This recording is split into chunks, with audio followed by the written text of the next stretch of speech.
Amém, queridos. Vamos lá. Romanos 16, versículo 1 e 2, nós vamos ler. Recomendo-lhes a nossa irmã Febe, que está servindo na igreja de Cencreia, para que vocês a recebam no Senhor, como convém aos santos, e ajudem em tudo o que de vocês vier a precisar, porque ela tem sido protetora de muitos, inclusive de mim. Vamos ler mais uma vez, é pequenininho? Recomendo-lhes a nossa irmã Febe, que está servindo na igreja de Cencreia, para que vocês a recebam no Senhor, como convém aos santos, e a ajudem em tudo o que de vocês vier a precisar, porque ela tem sido protetora de muitos, inclusive de mim. Vamos orar? Senhor Deus, eu quero te agradecer, Pai, pela oportunidade de expor as Escrituras nessa manhã. Muito obrigado, Pai, pelo momento abençoado que temos tido aqui. A tua presença já é sentida muito antes de se iniciar, Deus. Muito obrigado. Sei que estás aqui. Fala conosco, meu Deus, através da tua palavra. Fortalece a nossa fé. Enche-nos, Deus, com a unção do teu Espírito Santo. E nos auxilia, Pai, a fazer a tua vontade. Em nome de Jesus, amém. Paulo, quando escreve esta carta aos Romanos, se nós olharmos ao longo da história, esta carta, ou até mesmo esse tratado da fé, o quão importante é para as nossas vidas. Como seriam os estudos bíblicos, como seriam as escolas dominicais, ou até mesmo os grupos de estudos, os cultos, sem todo o entendimento que nós temos hoje, que nós aprendemos através destes capítulos, os 16 capítulos que Deus entregou à vida de Paulo aos romanos, né? O qual nós usamos hoje como ensino, como entendimento. Através desse livro, muitos se converteram na fé durante toda a história do cristianismo e foram tão importantes na história da humanidade, ensinando a doutrina verdadeira, salvação por Cristo, justificação, graça dele nas nossas vidas. Se hoje nós temos o entendimento verdadeiro de que a salvação se dá pelo Senhor Jesus, pela aceitação a Ele, pelo arrependimento dos pecados, muito se dá porque nós temos o entendimento a partir desta carta aqui, deste tratado, né, como eu estou dizendo a vocês. Há um entendimento entre os estudiosos, né, os entendidos, de que esta irmã Febe, que servia nesta igreja de Cencreia, onde é que é isso? A igreja de Cencreia ficava muito provavelmente na região de Corinto. Se você, para um fácil entendimento, pensa como se fosse assim. Depois você pode olhar no mapa, você vai entender. Corinto é o que nós estamos acostumados hoje com a Grécia, naquela região. Roma é o que nós entendemos como a Itália. Então, o entendimento dos estudiosos é que ela servia nessa região mais próspera de Corinto, que ficava mais na costa, no sul embaixo, e ela levou esta carta de Romanos aos irmãos de Roma. Uma vez que, provavelmente na sua terceira viagem missionária, o apóstolo Paulo estava sitiado ali naquela região. Pelos estudos bíblicos que já tivemos aqui na igreja e vamos continuar tendo, dá a entender que ele gostaria, o que ele mesmo escreve em Romanos, de alcançar até o que eles entendiam que era o limite naquele tempo, que era a região que hoje nós conhecemos como Espanha. E ao passar por lá, Paulo iria ao encontro dos romanos. Nesta carta que eles ensinam, que ele instrui esses irmãos, Paulo vai ensinar a eles, né, a doutrina da fé verdadeira, justificação, não por obras, mas por Cristo, e tantas outras coisas que no tempo oportuno nós vamos aprender aqui na igreja, como já temos aprendido. Mas o fato é que, neste último capítulo, no 16, ele faz algo um pouco diferente. ele faz diversos agradecimentos aos irmãos que de lá estavam e outros que serviram com ele, né?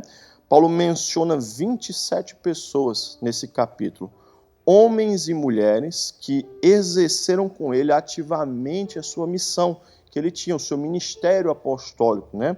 Enviando, servindo, liderando naquele tempo da igreja primitiva. Paulo entende ao fazer isso que a igreja não é algo solitário, que o nosso ministério não é só nosso, mas sim algo coletivo. A igreja em si ela é uma família. Então a prática que Paulo faz de recomendar fé, de recomendar outras pessoas, de agradecer a outras pessoas, é ele estendendo esse ministério abençoado que ele tem para aquelas pessoas também, e honrando a vida delas e dizendo, olha, vocês fazem parte disso, vocês vivem isso comigo, né?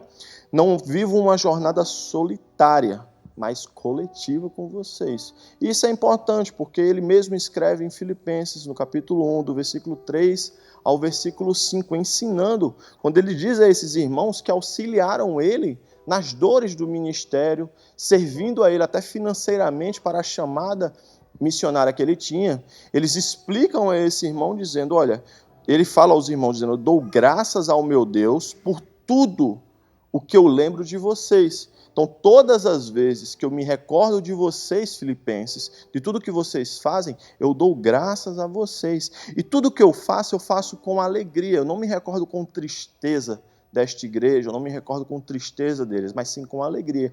E ele ainda aplica mais, a vocês eu faço súplicas a Deus pela vida de vocês, para que nas minhas orações, não além de dar graça, que por vocês terem participado da proclamação do Evangelho, eu também suplico pela vida de vocês. Nada mais é do que ele está fazendo aqui com Febe, porque ao recomendar, no versículo 1, recomendo-lhes a nossa irmã Febe, que está servindo, ao entendimento de que ela servia como uma diaconisa, servir diácono, algo relacionado a isso. Então, Paulo está indo um pouco além com ela. Paulo não está olhando para aquelas pessoas e está dizendo assim, olha, aí está chegando uma pessoa que me foi útil na obra. Não. Paulo está olhando para estes irmãos de Roma e está dizendo, eu recomendo a vocês. Recomendar é diferente de elogio. Recomendar é diferente de reconhecer. Recomendar é algo maior, é ser um fiador dessa pessoa. É quando você assina pelo nome dela. É quando você põe no papel, hoje não se usa mais tanto, mas antigamente existia uma prática nas igrejas, ainda existe em alguns ministérios, da carta de recomendação. O pastor, o líder, colocava naquela carta e dizia, olha, aqui vai o presbítero Cicrano e Beltrano. Este serviu por tanto tempo nesta igreja e agora ele está indo para a sua localização. Eu, pastor A, B, recomendo este irmão para o serviço do ministério. Embaixo tinha o nome dele e a assinatura. É isso que Paulo está fazendo. Mas para que isso fosse alcançado, ninguém chegaria lá no apóstolo Paulo ou no pastor da comunidade, do ministério, ou até mesmo aqui, e chegaria para qualquer um deles e dizeria, ei, me recomende para aquela igreja se ele não tiver bons serviços prestados. Porque senão o máximo que ele vai receber é que Deus te abençoe e vá em paz. Glória a Deus por sua vida, amém. Porque esta recomendação se dá quando aquele líder, aquela pessoa entende que ele foi verdadeiramente útil para a chamada. É isso que Paulo está dizendo aqui. Paulo está olhando para essa igreja de Roma e está falando, olha, eu te recomendo esta irmã Febe, que ela serve aqui conosco, na igreja de Cencreia. E aí ele explica o porquê. Primeiro ele diz, olha, recebam bem ela, porque ela serviu aqui como convém aos santos, aos separados, aqueles que são entregues à obra do Senhor e ajuda em tudo que de vocês vier ela precisar. E aí ele faz uma referência aqui, porque ela tem sido protetora de muitos, inclusive de mim. Eu queria chamar a atenção para isso, porque nós estamos falando de um tempo, por mais que eles não estejam mais situados na região da Judéia, onde o fariseísmo, as leis eram rígidas ao extremo, mas ainda é um tempo onde existia, se existe hoje, imagina naquele tempo, uma cultura muito patriarcal, muito masculina. Então, para a mulher servir, não era fácil, porque tinham todos os impedimentos que a sociedade implementava, mas a condição humana daquele tempo, uma vez que ela precisava cuidar da casa, cuidar dos filhos, mesmo que não fosse casada, tinha que se sustentar o que fosse. Não era fácil, como ainda não é hoje. Mas graças a Deus por Jesus Cristo, que abriu as portas para as irmãs. Diga amém.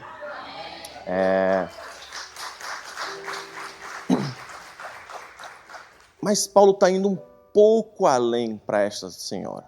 Está dizendo assim, olha, ela foi protetora não só de mim, mas de muitos. Dá a entender, então, que ela não era preocupada apenas com o líder dela, mas de todos. Porque se Paulo tivesse dito assim, olha, ela me protegia, poderia cair com uma conotação errada para quem estivesse lendo. Ah, então ela era só a preferida do pastor. Não. Paulo está olhando e está dizendo assim, ela fez por muitos. Fez por muitos. E talvez, se realmente o fato histórico for verdade, Febe não tinha ideia do peso do documento que ela estava levando na mão, ao viajar de Corinto para Roma. Porque, irmãos, naquele tempo, o valor do papel já era elevado. Dos títulos, das escribas, já era muito elevado. Mas você levar o Tratado de Romanos na sua mão, realmente Febe deveria ser diferenciado. Deveria ter um porquê, amém? E isso não foi alcançado de outra forma, senão pelo servir. Escute isso aqui. Palavras são bonitas, mas o vento leva. Beleza agrada no primeiro momento, mas passa com o tempo. Boa presença, simpatia, tudo isso é importante. Mas quando o relato daquela pessoa for dito, o que há de ser lembrado não é o branco dos dentes, irmãos. Pode ser lá fora, porque o mundo ele olha as coisas diferente.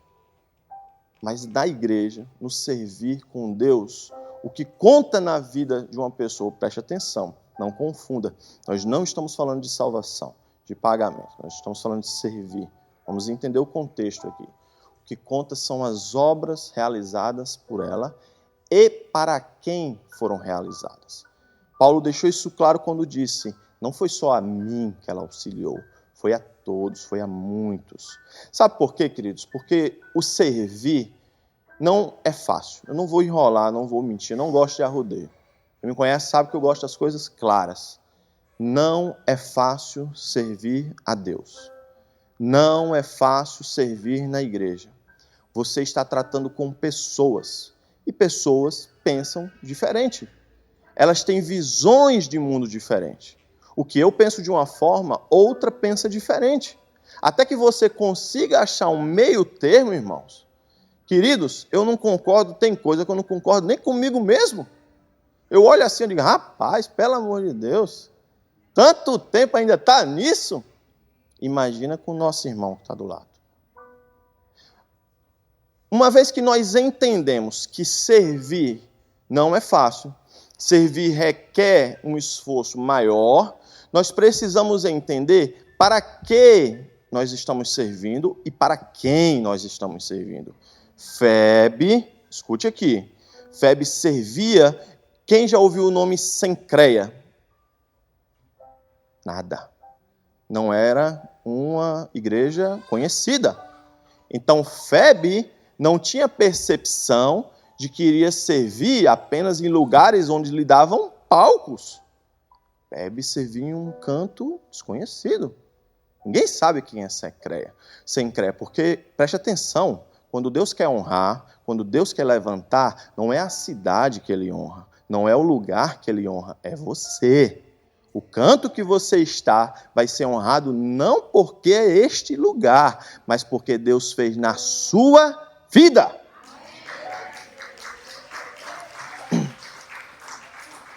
Uma vez que ela entendeu que não era o lugar, uma vez que ela entendeu que não era a pessoa, ela serviu melhor. Sabe por que eu falo isso? Porque tem um texto que eu amo muito na Bíblia, que está lá em João, no capítulo 6. Em João, no capítulo 6, a palavra do Senhor diz, é um texto muito conhecido, que fala a respeito da multiplicação. A Bíblia está dizendo que existe uma multidão seguindo a Jesus. Não são poucas pessoas, são muitos, inúmeros, incontáveis. Naquele tempo, quando iam se contar, contavam normalmente homens. Mas existiam as mulheres, os idosos, as crianças, então eram incontáveis as multidões. Jesus percebe o que está acontecendo. Normalmente, quando nós olhamos para esse texto, nós vemos mais a referência da multiplicação, do milagre dos pães e do peixe. Ok, está tudo certo, é um milagre, não deixa de ser, o Senhor está alimentando aquelas pessoas. Só que Jesus já tinha percebido a intenção do coração desses irmãos. E, querido, entenda isso aqui que eu quero falar para você. O que move você é a intenção que você tem. Se a sua intenção é de servir, você vai servir. Mas se a sua intenção é de ser servido, quando Jesus olha para eles, Jesus começa a perceber. Aí a Bíblia vai dizer no versículo 2 que aquelas pessoas seguiam, esta é a palavra correta, Jesus, pelos milagres. Então era normal, Jesus saía de um canto, ia para outro, e aquelas pessoas seguiam Jesus pedindo os milagres. Nada errado, eles estavam lá. Eu lembro do cego de Jericó, saía gritando no meio da rua atrás de Jesus. Lembra da mulher do fluxo de sangue, que se esforçou para tocar nas vestes dele. Jesus identificou aquilo. Mais para frente, Jesus, no versículo 26, vai falar para eles, olha, vocês estão me seguindo pela comida que eu posso oferecer. E olha, ele não está falando da comida do céu, ele está falando do pão da terra. Porque aquelas pessoas sabiam que com Jesus elas não iam passar fome, elas não iam passar necessidade. E aí Jesus agora vai testar o coração daquelas pessoas. Jesus vai testar o coração dele, começa a doutriná-los com firmeza, irmãos. Porque você quer saber se o crente é firme? É quando ele começa a ser apertado, é quando ele começa a ter a sua fé testada. A gente olha para um lado e diz, que aquele irmão era uma bênção. Mas cadê o irmão? Não. O irmão pegou a bênção e foi embora. O irmão não era uma bênção, o irmão queria a bênção. Aí Jesus começou a apertar aqueles irmãos e dizer, ei, vocês não estão aqui por causa de mim, não. Vocês estão aqui pelo que eu posso oferecer, pelo que eu posso dar a vocês. Aí Jesus olhou para eles e começou a ver as pessoas se retirando. Como é que é isso, irmãos? Vocês conseguem conceber isso aqui? O maior pregador de todos os tempos pregando. A maior inteligência, o mestre dos mestres, o homem que faz morto ressuscitar, água parar, caminha sobre as águas, do céu acalma uma tempestade.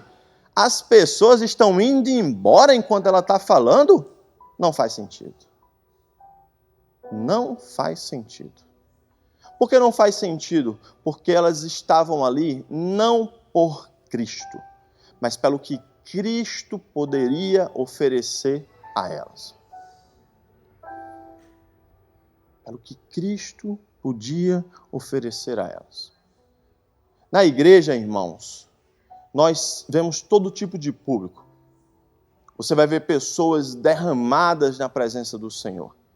Você vai ver pessoas que amam verdadeiramente, querem servir. Você vai ver irmãos como Febe, que se arriscava não só pelo seu líder. Febe não achava que ela era a preferida do pastor dela. Febe se arriscava por todos, tratava todos igual. Então Paulo olha e diz, olha, ela tem sido protetora não só de mim, mas de todos aqui.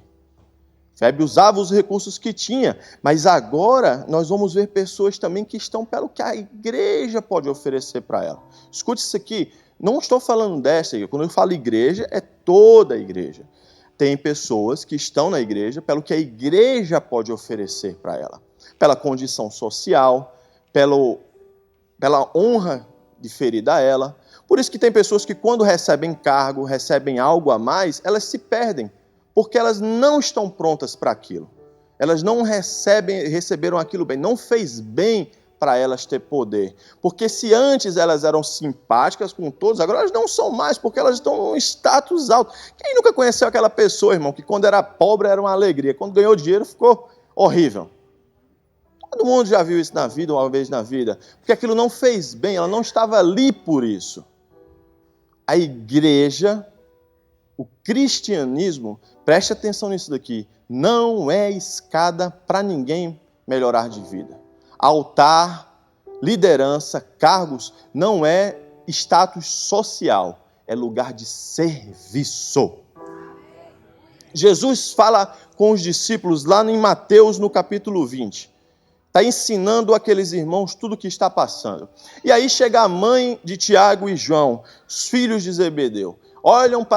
Ela olha para Jesus. Marcos vai fazer um relato dizendo que são eles que estão falando. Quando tudo se casa, todos estavam juntos falando com Jesus. Preste atenção, eles são 2 apóstolos em um universo de 12. Não são os únicos, porque existiam os discípulos atrás. Lá em Mateus, no capítulo 20, vai falar que esta mãe vai chegar para Jesus e vai pedir algo a ele. Vamos ler comigo aqui, Mateus capítulo 20, versículo 20. Então, se aproximou de Jesus a mulher de Zebedeu com seus filhos, Tiago e João, apenas uma tradução. E adorando-o, pediu-lhes um favor. E Jesus respondeu: o que você quer? Ela respondeu: mande que no seu reino estes meus 2 filhos se assentem, um à sua direita e o outro à sua esquerda. Então Jesus lhe disse: vocês não sabem, da ideia que não foi apenas ela, os outros estavam corroborando, como o relato de Marcos também nos ensina. Vocês não sabem o que estão pedindo. Será que podem beber o cálice que eu estou para beber? E eles responderam: podemos, Senhor. Escute, tem hora que a gente responde sem saber o que está respondendo. Tem hora que você está pedindo as coisas a Deus sem saber o que está pedindo. Por isso que a Bíblia diz que o meu povo caiu porque lhe faltou conhecimento. Então Jesus lhe disse: vocês beberão o meu cálice, quanto a sentar à minha direita e à minha esquerda, não me compete concedê-lo, pois é para aqueles a quem está preparado por meu Pai. Escute isso aqui. O pedido, nós vamos continuar a leitura em breve. O pedido da mãe deles, por mais que me pareça um pouco a mais, mas eu não acho que ela está errada. Quem é a mãe aqui que ora para Deus pedindo o pior para os filhos? Não existe. Eu e minha esposa, todos os dias nós oramos pelos nossos filhos. Diga amém. Minha esposa.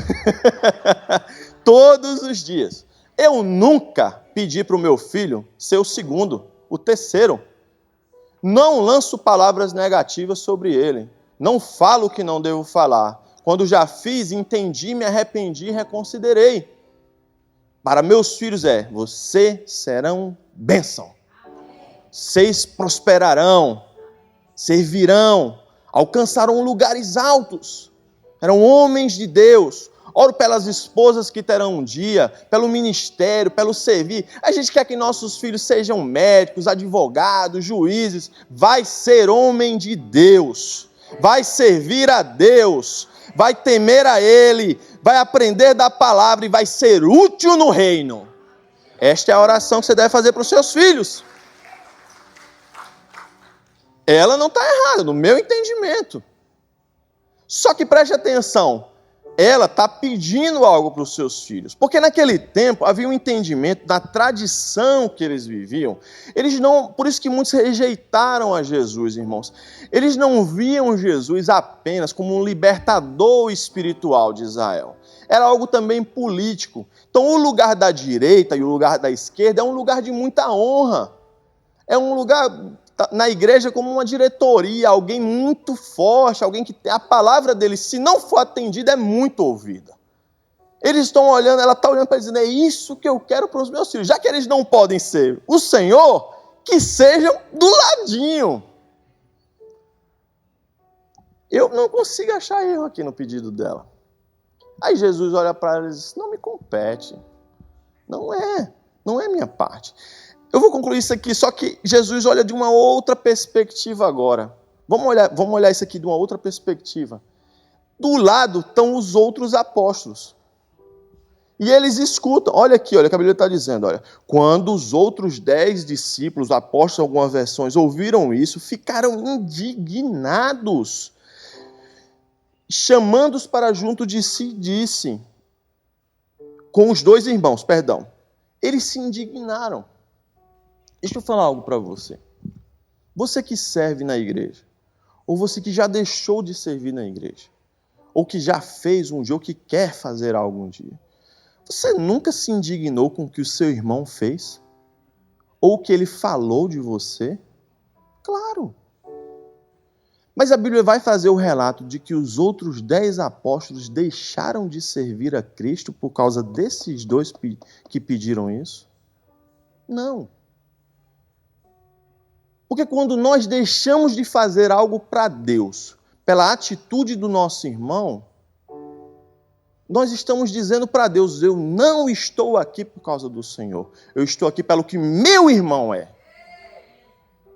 Para analisar Pedro chegando em Jesus e dizendo, Jesus, eu tentei, viu? Mas não dá para trabalhar com esses 2 aí não. E ó,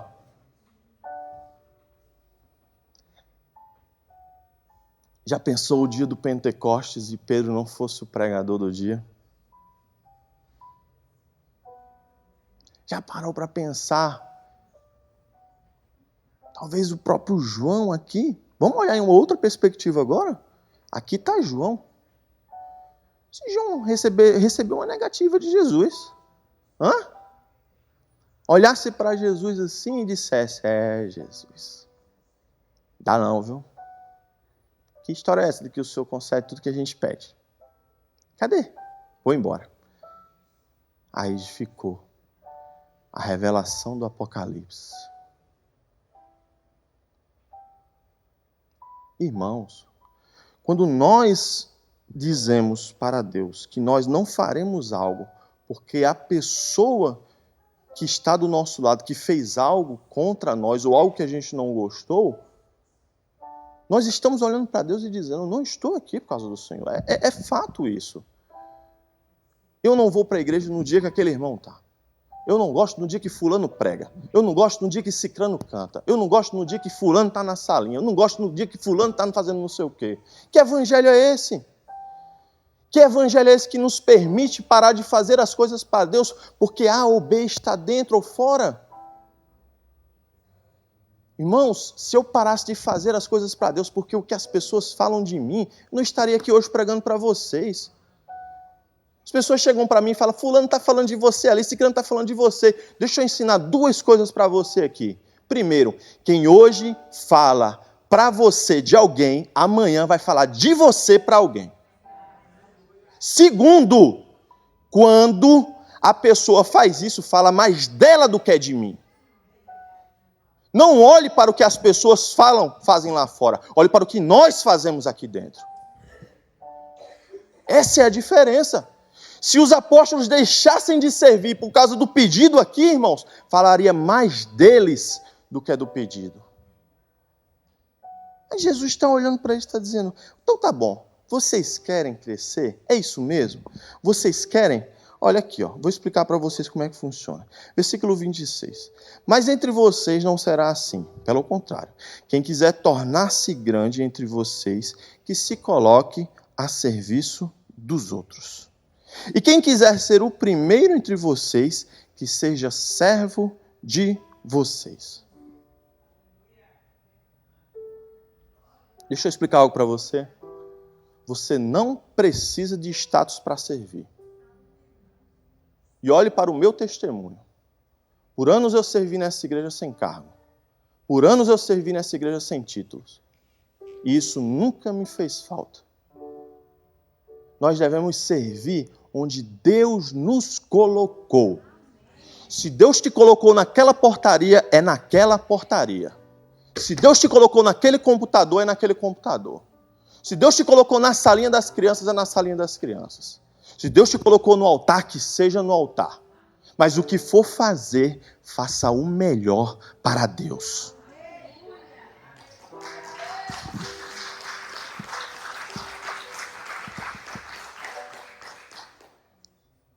Eu entendo que tem pessoas que não servem, não é por isso. É porque não estão se achando capazes. E você corre do mesmo medo, do mesmo mal que eu tenho. Ainda agora uma irmã perguntou para mim, como é que você está? Isso tudo que vai acontecer com vocês, o que é que você está achando? Eu disse, minha filha, eu acordo de noite para chorar. Eu acordo de noite para chorar, para orar. Minha esposa está aqui. Quando você acordou hoje de madrugada, o que é que eu estava fazendo? Porque eu acordo com medo, com temores de como vai ser. Porque não é para mim, é para a obra. Eu não estou indo por mim, eu estou indo para a obra. Então o medo não é meu filho nem minha esposa. Porque quem guarda eles é Deus. O medo é que eu faça a obra direito. É que eu exerça o que o Senhor me chamou. E quem chama é quem capacita. Coríntios diz assim, olha, Deus não escolhe os capacitados, Ele capacita os escolhidos. É Deus quem nos capacita, a nós e a vocês. Escute, para encerrar, o melhor lugar para estar é dentro da vontade de Deus. Se for aqui no altar que seja, se for lá na limpeza que seja, mas que seja dentro da vontade de Deus. Fica de pé, igreja. Sabemos que todas as coisas cooperam para o bem daqueles que amam a Deus, daqueles que são chamados segundo o seu propósito. Romanos 8, 28. Quem quer servir nessa igreja? Quem quer servir nessa igreja?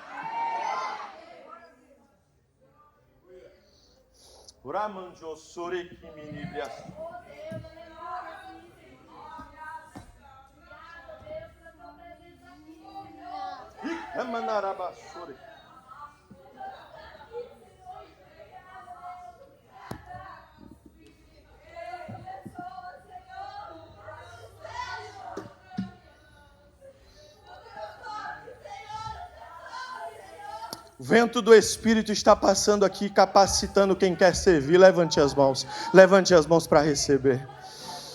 Escute, quem quer servir vai sair do seu lugar e vir aqui para frente. Pastor, não cabe todo mundo não. Vai caber todo mundo sim, porque Deus é dele o lugar, e é Ele quem chama quem quer servir.